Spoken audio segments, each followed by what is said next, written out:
It's going to be Tebow time in prime time. Welcome into Hot Reads. I'm Tom Vandervoort here to talk NFL playoffs with Hall of Fame quarterback Troy Aikman. And Troy, starting with the first game of the weekend on Saturday, a classic offense versus defense clash. The New Orleans Saints visit the San Francisco 49ers. And New Orleans, again, last week, they started slowly against the Detroit Lions, but at the end of the game, a playoff record, 626 yards, 45 points. We know San Francisco has a stout defense, fewest points allowed in the NFC this year. Do they have the pieces to slow down the New Orleans Saints offense?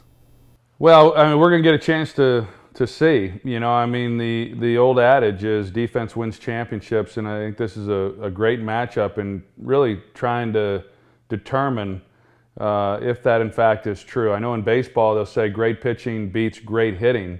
And I think in this game we get a chance to see great defense against great offense and what prevails. And I'm excited about watching this game. And, you know, going back to last week's game with the Saints, I don't know that people really comprehend how good over 600 yards of offense is. I mean, over 400 yards of offense is a really good day. And for them to have over 600 yards, and as you said, Tom, to get off to a slow start and still put together those kinds of numbers is really impressive. And you know, I like San Francisco and the year that they've had. I've said it many times. I think they're the best team that I've covered all season long, top to bottom. I mean, they run the ball well. They play great defense. They got good special teams. They create takeaways.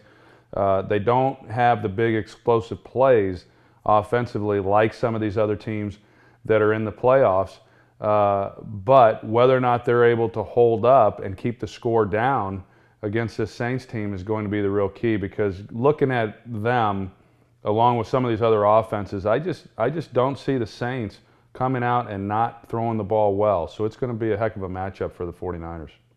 Yeah, it certainly seems almost inevitable that the Saints are going to get theirs. But did the 49ers do something in particular on defense, or is it just they have to kind of win their individual matchups? Well, I think they've got to do what they've done.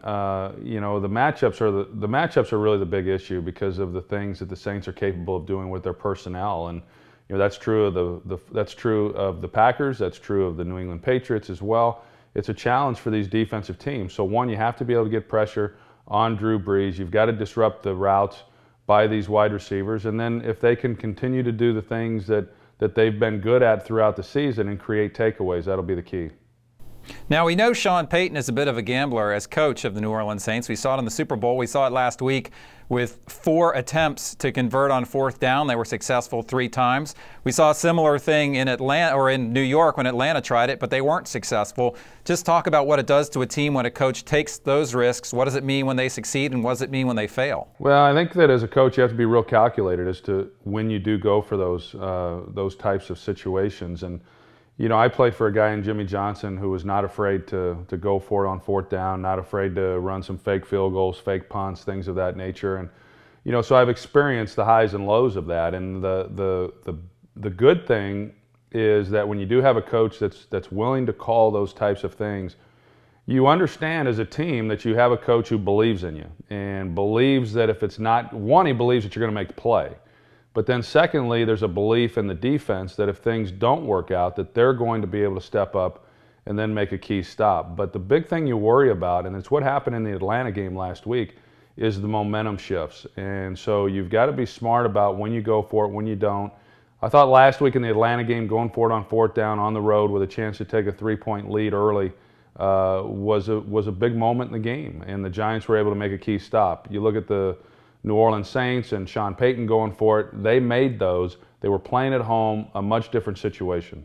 And who do you like in this game ultimately when you look at these two teams? I like the Saints. I just think they've got too much firepower. I think their defense is beginning to play better than what their numbers indicate throughout the entire season.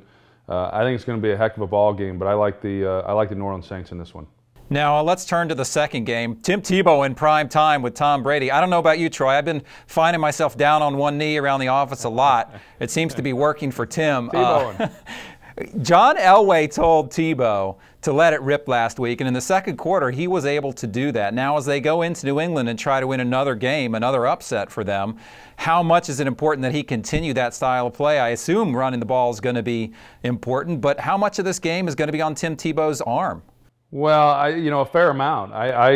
I've always maintained that you don't win in spite of the quarterback. You win, most of the time because of the quarterback. And so he's going to have to be able to play well like he did last week. And I think the advice that John Elway gave him last week going into that game against Pittsburgh is sound advice, and I think it applies even more so to this game against the New England Patriots because of what they're dealing with offensively in the Patriots and their ability to score a lot of points and move the ball as they did the last time these two teams met. And so it was a good game. I think the downfall in that one was the turnovers that Denver had. No interceptions by Tim Tebow, but they had 3 fumbles that were lost, and so that was a big difference in that ball game. But again, this is one of those games that I think Denver's going to have to be able to score some points, and it's hard to score a lot of points running the ball, and so they're going to have to be able to make some big plays in the passing game, and then of course Tim Tebow is going to have to trust what he sees and let it go.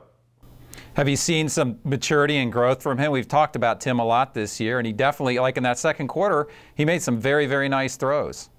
Well, we talked about it on the show last week, and I did not anticipate that he would come out and do what he was able to do. And granted, there were only 10 completions, but there were big plays, and so big plays translates to points, and it's ultimately what allowed Denver to win that ball game. And so, yeah, we have seen a lot of growth. That's natural, whether it's Tim Tebow or anyone else, Andy Dalton in Cincinnati. But you look over the history of this game, and quarterbacks, as they get more playing time, they're going to get more and more comfortable. And so he's getting more and more acclimated to the things he's seeing, and he's getting better and better at doing it. And we've seen him throw from within the pocket much better. And I think that's going to be important again this week. I just don't think that you can count on running the ball and not having success passing the ball in these types of games. And so a big part of the success of the teams that win are based on how their quarterbacks handle that. And ultimately, on the other side, we do have Tom Brady and the New England Patriots and that very, very potent offense. Ultimately, at the end of the day, is there any way you see Denver going in there and winning that game? Well, you know what?